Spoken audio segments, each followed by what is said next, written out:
听说大半个中国都跑遍了啊？对。你们俩认识多久啊？认识3年了。 3年多了。 3年。对。3年多就大半个中国跑遍了，去过哪些省啊？去过上海、福建，还有浙江、北京、重庆。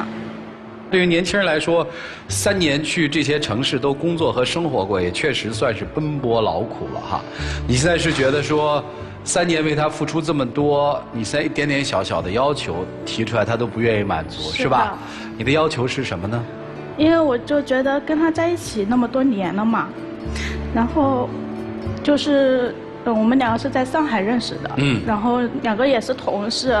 有一次就是因为看他整天抱着个手机在玩，然后他出去了，手机没带，我就莫名其妙的就去看了一下他手机。看了之后，我看他那个是他前女友。刚开始我不相信，后面我听到同事都说，他前女友之前也是在那上班的。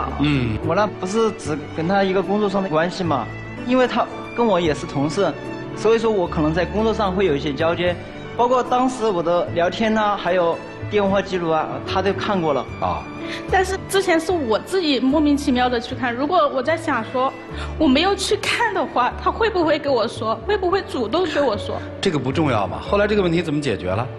后面我就说我想让他删了，他说没有必要，因为也是同事嘛，然后他说没有必要。后面我还不是删了呀？那是我逼着你删的。删了不就删了吗？怎么那么委屈呢？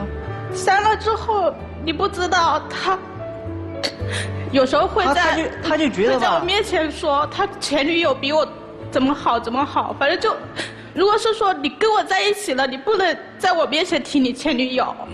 是。如果是说我提我前男友，那你又是什么感觉？他就是因为这个事情，他就觉得吧，在我那个工作的地方就觉得有我跟我前女友的回忆嘛。他又跟我说让我走，但是当时我工作已经很稳定了。如果说我再离开换一个城市的情况下，工作可能又要从头再来。他的意思是，但是他就因为这个事情，工作的时候就跟我闹，后面我就因为这个事情被我老板骂了一顿，后面我不得不答应，我就只有跟他一路去福建那边。就是因为前女友在一起工作，所以你们采取的处理方式就是从上海离开去了福建，是吧？对。这不就没事了吗？但是去到福建之后，他在上班，然后就抱怨怎么的，然后我在想说，我也上了班呀，我过年过节我不回家，我就偷偷摸摸跑在房间去给我爸妈打了个电话，但是那时候他也没有想过，怎么你想家了，我给你订张票啊，你回家看看再回来也可以。但是那时候我考虑一下，刚来福建这边，然后没有多少钱嘛，这种要求我也没有跟他提，我就只是想2个人马上1周年纪念日了，我就只是想问他要一个礼物，而且提前也跟他说了的，但是到1周年纪念日的时候，他没有给我，但是我还精心为他准备了。那我当时我不是准备了的吗？你是准备了，他准备了一个蛋糕，我觉得挺好的，因为1周年纪念日嘛。觉得这也是一个仪式感，然后我就没有多想，然后我就高高兴兴把蛋糕打开了，但是上面写了的是什么？生日快乐！但是那天我不是我生日。当时我下班的时候，我去蛋糕店专门去买的呀，那也是代表我的一份心意啊。是当时可能我那个礼物没有准备，但是我也是希望能挣点钱，能给你以后能够买个更好的礼物。听明白了啊，女生纠结这个纪念日没过好，你觉得她不够用心，对吧？对，我感觉她很敷衍我。我给她准备了一块手表，但她就给我准备了一块蛋糕，还是生日快乐，就感觉她根本不在乎我，也不在乎我们2个这一段感情。后面我就回了浙江，刚好在浙江，我姐姐也给我找了个稳定的工作。是跟她一起吗？我自己回去了。就因为这么点事儿，你就回浙江了？他当时我跟他说了，我说等我多存点钱，等后面给你买好点礼物。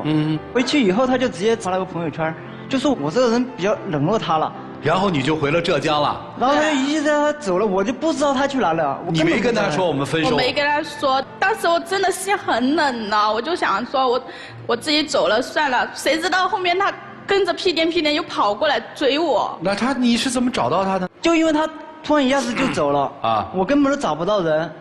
后面我是打了很多的电话，我是问我朋友找到他姐的联系方式啊，联系他姐，我才知道他跑到他姐那里去了。又从福建到浙江。然后当时我立马我就把东西一收拾，我就直接走了。啊！其实我根本没有管，我就直接过去找他。当我过去找他以后，给他打电话发信息，都没有回我。后面我又去他姐那里，才找到他。哦。我也觉得。我大老远的跑到他姐家里面来，蹭吃蹭喝也不好。这个东西我作为一个男孩子我也懂。后面我就出去找。等于你到了他姐姐家，你们俩就复合了是吧？不算复合，因为他只是说，关系是缓和了一点点。哦，还没复合呢。啊啊。然后我就去找了一份工作，因为我想给他以后一个未来。然后我当时我就去做工地，在工地里面上班嘛，可能每天那个比较累，因为那个时候是夏天的时候，每天回来那个衣服。都已经撕完了，然后回来以后他就觉得我脏，难道不是吗？我好不容易下了班，然后我把家里面收拾得干干净净，你拖泥带水的你就走进来了。那不然呢？他就让我后面让我每天带一套衣服出去，干净的衣服啊，让我在外面把它澡洗了才能回家。如果说你不洗，就不让我回家。啊！就因为这个事情，后面跟我吵了几次，我也尊重他的选择。我说行，这个工作对你来说啊，我很脏，那没事，我找一个干净整洁一点的工作嘛。后面我就选择去进厂，去厂里面上班，但就因为这个事情，他后面又不让我进了。为啥？因为他每天都在加班，1、2点钟才回家，有时候给他发信息问他回不回家吃饭，他也没有回。这不是在工厂吗？但你更应该明白，我在工厂里面上班的时候，他都没有回哦。他要是在生产线上的，都确实没时间。我们在工厂线上手机是不允许带的，而且我在面试那个工厂的时候，我都已经跟你说过，我可能有时候会回来的很晚。但是，他就因为这个事情，他有一次他就直接把门反锁了。当天我回去，我已经晚上2点钟了，当时我已经睁不开眼了，当时我就想回家睡觉啊。结果呢，我敲了半天的门，他就是死活就是不开，而且我把隔壁都吵醒了。后面我敲了半天吧，他姐醒了，他说：“哎，你不是说今天你不回来了吗？”我说：“我没有啊，我今天我上班，我不回来，我去哪里啊？”后面就因为这个事情，然后我又跟他商量，我说：“如果说你觉得我这个时间啊可能太晚了，那我尊重你的选择，那我再换一个工作呗。”那我想让他换一个，就是每天能对自己身体好的，不用熬夜那些的。换什么了？我觉得那个外卖员挺好的啊。然后我要去跑外卖去了呀，但是送外卖啊，因为我当时我那个工作时间一般高峰期都是中午跟晚上。没错啊。但是他就非得要求我中午的时候必须陪他吃饭。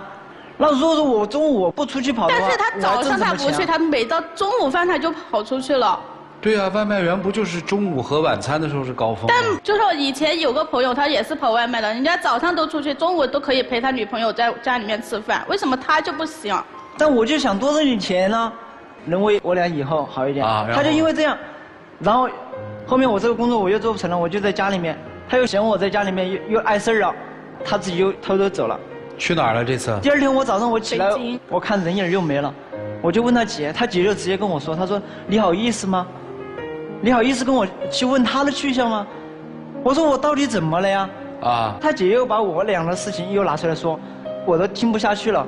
后面我给他打电话也不接，他姐呀又对我直接跟我说，他说你莫在我家住了，我这里不欢迎你。如果说你这样还对我妹那样的话，我坚决不同意。他不同意我俩在一起嘛。啊！然后我就因为这个事情，我都有时候很难堪的。后面我没办法，我只有打电话问我哪些朋友在浙江那边的，然后我就暂时先去他家住着。后面我又去问，我想知道他又去哪里了呀？我心里面我是很担心的，因为她一个女孩子到处乱走，万一出现什么危险呢？去哪儿了？后面我就问了很多人啊，然后啊，突然我有个朋友刷了他的朋友圈，因为当时他已经把我朋友圈都屏蔽了，我根本找不到他。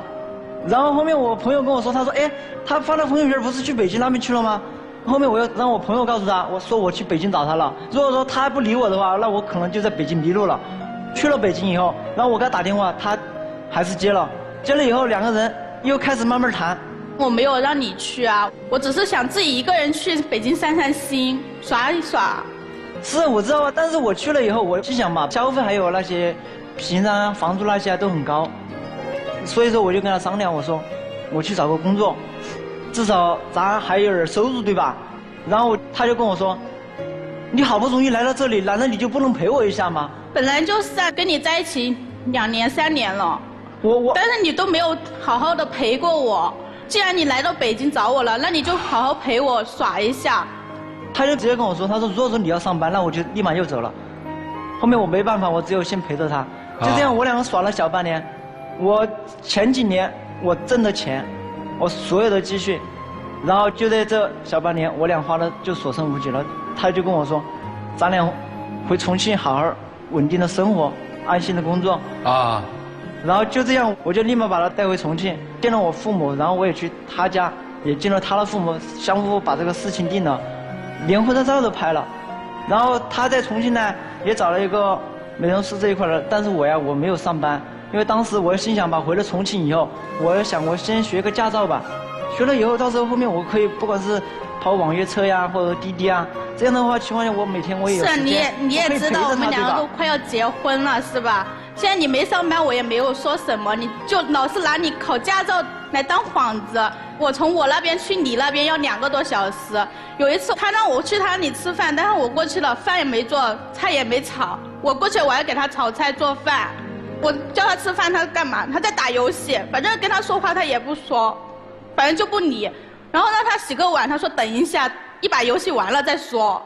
但是你跟我说的是什么？你让我去挨这里跟你找一个近点的地方生活，难道这个就不能满足我吗？就你天天住在你哥家，你天天吃你哥的，喝你哥的，你自己都不好意思呀。但是当时我自身的积蓄我已经没有多少了，我不可能说我作为一个男孩子我还靠着你吧。我也是希望你能给我一点时间，我去学这个驾照。问题是你现在驾照还没考，连科目1还没考，我只是想让你在我那边住，我下班回来你可以给我做饭，让我吃个热饭。但是你不肯。他就因为这个事情，他说如果说你不来，我就直接回贵州了。哦，行，我想问几个问题哈。女生，你每次离开他走的时候都是怎么想的？是说我离开这个男人，还是跟他置气啊？当时我就觉得挺气的，然后就也没想那么多，我就走了。所以如果他要不去找你，你们的感情也就结束了，对不对？对。男生，你每次去找他，你烦不烦啊？因为2个人有时候吧在一起久了，可能就舍不得，因为2个人之间可能就是一点小小的问题，但是他每次就闹得很大。小小的矛盾，但我就只是想要那么一点点要求。我还想问哈，就是女生，你对男生的这种工作状态你满意吗？不满意。就比如说工地那些，我就感觉很危险的，我想让他换一份比较安全的工作。好，行，你们俩这个恋爱谈的主要是去旅行的是吧？你们俩谈的是说走就走的旅行，然后他那边说追就追去了是吧？然后女生觉得说翻脸就翻脸是吧？有没有想过，就是他要真不追你了，你会不会后悔这个走啊？说后悔的话，还是有一点后悔的。他每次出现的时候，你都特别有成就感吧？看又来了，看又来了。所以今天来的目的是什么呢？我就想，把2个人的这个问题解决掉，然后。你指的解决掉是指什么？要不就搬到你那儿跟你过小日子，要不然就分手，是吗？也不是这种吧。那是哪种？我只是想让他现在有个稳定的收入，然后不要天天打游戏啊。因为我就觉得跟他在一起那么多年，走南闯北了，然后什么苦也跟他吃了，2个人都快要结婚的那种。就是双方都见了父母。主要是因为双方见了父母要结婚吧？你觉得你们俩现在的感情到了结婚那个时间了吗？你们俩能结婚吗？就这样？如果是这样说的话，应该不能。对呀，所以你们听听老师们的建议吧，应该如何规划未来？一起进入丘比特问卷。我感觉你们2个人的爱情经历可以写进爱情教训教科书。为什么？没有这么折腾的。你不停地跑，他不停地追，你认为他一定会来找你，对吧？因为他心中对你有爱。但你认为你这样的跑有道理吗？他的工作可能很辛苦，他的工作可能你认为可以更好，但是你也应该让他稳定下来，发展一下。你对他的工作人生有你自己的标准，但这种标准适不适合他呢？他做不做得到呢？你不能说他干一个工作，哎，你影响我生活了；干一个工作，你影响我什么了？那你让他变得无所适从。所以你这样的不停的奔跑，还幸亏有一个人在不停的追赶。换了我，你逃2个，我绝对不会追第3个，没意义。1次赌气没有问题，2次、3次、5次、6次，你说你还是赌气吗？你这样的习惯谁能适应得了？所以他的痛苦，我还真的很同情。当然你也有错，在现女友面前敢去赞美前女友，这是在走爱情的钢丝，是不想好下去了。所以你们2个人的核心是心态出了问题，尤其是女生。我们对生活有时候讲知足常乐是很重要的，我们要知道生活的不易艰辛，知足常乐，我以最好的心态最好的意志我去面对就成了。我们人生就像坐公交车，有的人一上车就有座位，有的人要站到终站，但最多的是什么呢？我们不怨天不尤人，心情就好了，生活就幸福了，懂吗？谢谢伯鸿兄。来，李总。小张，你真是我见过最傻的傻小子。你傻在2个方面啊。第一，你总是捡了芝麻，然后扔了西瓜，对吧？在上海好好的，就因为跟人家说前女友，最后删嘛也删了，对吧？人嘛也被整得到处跑，工作呢也没了。你说你是不是因小失大，对吧？到后来为了攒钱没给礼物，结果呢，攒的钱全被花光了吧？是不是？然后又跑又追，得不偿失啊！每一次你看看啊，你都是为了那点小小的东西，给自己带来更大的灾难。你能不能适当的对他有点控制力啊？他比脱了线的风筝还厉害，而且他拖到哪儿你跑到哪儿，你被拽着都飞上天。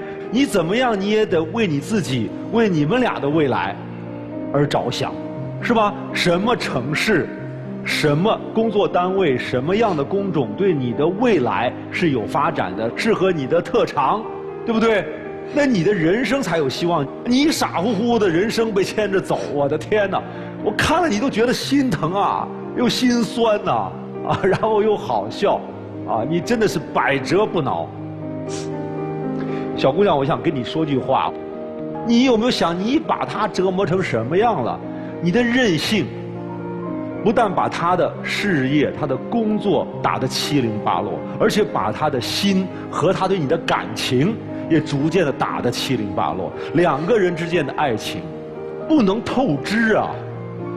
你把他那么深的对你的爱反复的考验，反复的捶打，反复的透支，有一天他觉得没有了，他就离开了你。所以情感是要养，让它去生长的，不是像你这样过度的、过分的去挥霍的。如果你但凡还在意，我希望你好好珍惜。谢谢厉总。于老师。女生一上场啊就哭，然后再描述曾经发生过的往事，然后我也听到你说，其实这些都是小事儿，是这意思吧？那我问你，在这小事儿发生的过程当中，你的感觉是大呢还是小呢？小。如果小的话，为什么哭得那么伤心呢？而且在描述的还是过去的事儿。我只是觉得你的情绪反应是比较大的，你的动作也比较大。2人吵架了或者意见不合了，你就换个城市，你有没有考虑到你在这个换的过程当中，或者你这个反应过程当中，你的内心是怎么想的？有没有想考验他的意思？对。好，那你已经考验了3年了，那你的结果是什么呢？你现在有结论了吗？没有。为什么走？去哪里，考验到什么时候，你自己都不是很清楚。这个是我特别担心的。你的情感是反应过度的，在你内心当中有着极大的匮乏感，你非常在意男友对你的态度，哪怕是很小的事情，但对你来讲，你的反应是很大的。我特别提醒你的是，这个不是一个简单考验，因为你没有结果，这是你的模式。如果模式不变，那未来你还会依然延续这个模式，可能形式会有微调，但是你就一直这样下去，男朋友还能一直在追下去吗？现在已经很落魄了，工作没了，收入没了，山穷水尽了，而且在你们俩描述当中，哇，20多岁的恋情，我听起来非常的压抑，这哪是恋爱呀？如果你们都觉得这么辛苦，都这么委屈的话，那这个感情早晚也会透支没的。最后的结果是什么呢？他不再去追你了。但我不知道你下一次还准备要考验谁，这就是我提醒你的。那么男生呢，女朋友是一个没头的苍蝇，那你的头呢？你这样的方式叫盲从啊，叫纵容啊。如果你一直这样跟下去，你是跟不住他的。他未来还要变来变去，可能不是地方的变，是情绪上的变，是想法的变，是性格上的变，这一辈子都得牵着你。所以我们看问题不是在那个问题点上看，是看他的那个模板，模板错了，未来还会在他印刷的每个地方还会出现同样类似的问题。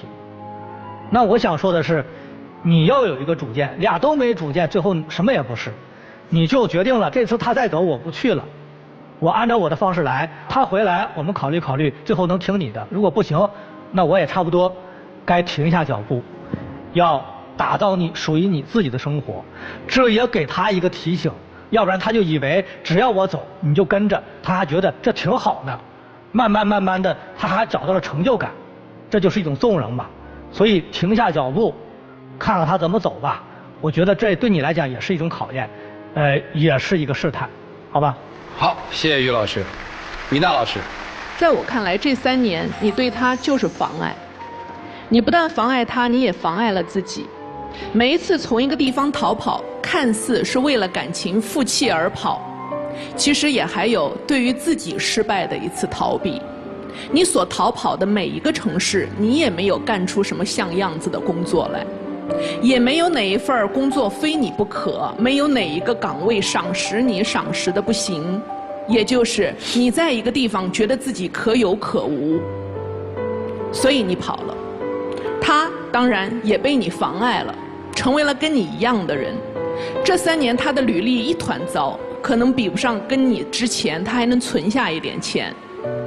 他跟着你的确像无头苍蝇，如果你还只是一个不负责任的自由的随性的女子倒也算了，但偏偏你还欲求不满。你对于男朋友的要求太多了，你要求他又能挣钱，但是你又要求他最好不要出门，因为每天你还最好希望他陪你吃饭，你还希望他晚上回来的时候不要脏，要体体面面，甚至你还需要他陪你吃完饭了以后陪你遛弯，最好他也不要有个人的时间，打游戏踢足球这一些什么想都不要想，因为时间应该全给你。这样的男人他又怎么能够在陪你的同时实现自己的人生实践呢？你总是说我的小姐妹里头可能某一个男朋友都能陪自己的女朋友吃午餐，或者我想跟别人一样下了班了以后能够一起散步逛街过日子。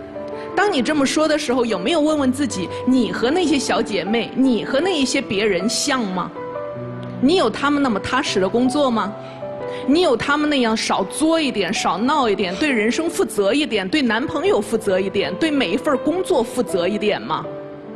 如果你对生活都不负责，你凭什么要求生活能够给你丰厚的馈赠呢？你要的这么多，苦了这一个小伙，你看不起他的每一份工作，你看不起他的人生规划，他的人生仿佛只能为了你转。在这一段关系里头，你是起主导者的姑娘，如果你还要跟他在一起下去，你们主导的结果是回到贵州，你依然过不上你期待的生活，你可能可以谋生下来，但他如果希望能够攒点钱给你买礼物，他得工作，他工作就不能花时间陪你，你一定很快的又从贵州跑了。我劝你不要在这一段感情里头去想怎么控制男朋友，看看自己能够做什么，有什么哪一份工作是能实现你的自我价值的，能让自个儿觉得这3年来我有一点长进了的。恋爱不是你们现在人生的必修课，怎么学会对自己负责任，对工作负责任，对他人负责任才是。谢谢米娜老师啊！哎呀，看着这个心里堵啊！这男生可以了，还要怎么样？去浙江工地干，嫌工地不好去工厂干，嫌工厂不好去干外卖，你还要怎么地啊？作为一个20多岁的小伙子，那你还要让人怎么踏实呢？所以我也说你自不量力，没有能力就不要娶公主嘛。你娶一个跟你一起奋斗的、能够理解和体谅你的女人不就可以了吗？你非要跟她绑在一起干嘛呢？你就活你自己的世界，你就是传说那种作呀，你是作到了宇宙的边界上了，这就算作的最高境界了。这真应了那句话了：男人有闲没本事，男人有本事没闲。他怎么做都不对，你有什么呀，姑娘？这个太过分了！你是谁呀？凭什么这个世界以你为中心呀？啥也不说，就看着比较气愤。他不尊重他。对不起，我走了，我要去浙江了，我看不上你了，不要来找我。您说一声啊！对不起，我去福建了，你不要来找我了，我不爱你了，你跟你的前女友好。您说一声啊！对不起，我要去北京散个心，你在浙江好好的反省反省。您说一声啊！所以我问他，我说那个男生不找你怎么样？他来了一句：不找不找呗。这女生也没想好好谈恋爱，人就是还是一个游戏心态呢。他要通过一场恋爱游历中国嘛？去吧，中国游完还有世界呢。别再折腾了啊！你们好好想想吧，一起进入真情60分。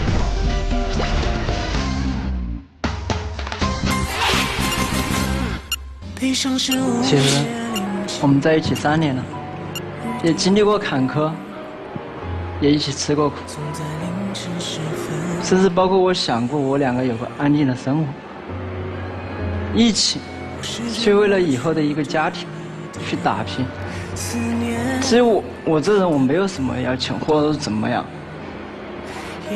但我就是希望你不要再去贵州了，我就只希望我2个好好的安定。因为我也想过，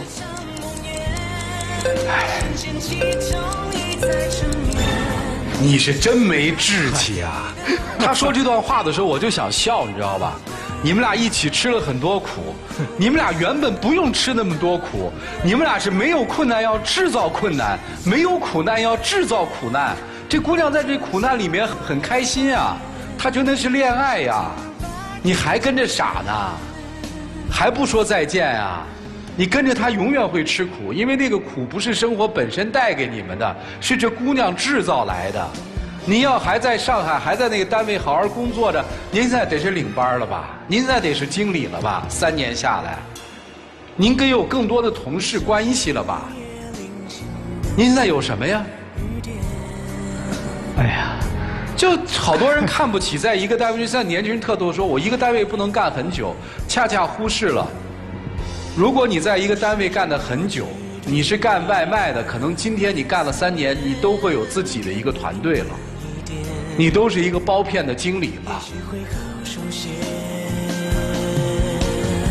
看到这儿，愈发觉得原来觉得女生问题大，现在男生问题也非常大。他也问题也很大。然后我就问你啊，你现在山穷水尽，你考虑他，但你还考虑你的父母啊？还有很多事在等着你呢。你以为你这样做是对的呀？我想过。你别跟我们说了，走吧，走吧。谢谢2位，请回吧。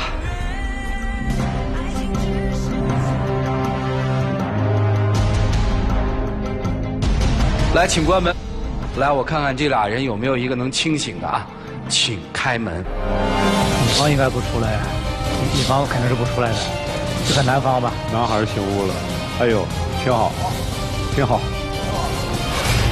特别好。对，太好了，我好担心这个小伙又出来追。对，我觉得这个女生其实也明白了，她真的不是爱他。小伙子不出来特别好。今天女生其实答案有了嘛，我要回贵州嘛，我坚持我的模式嘛。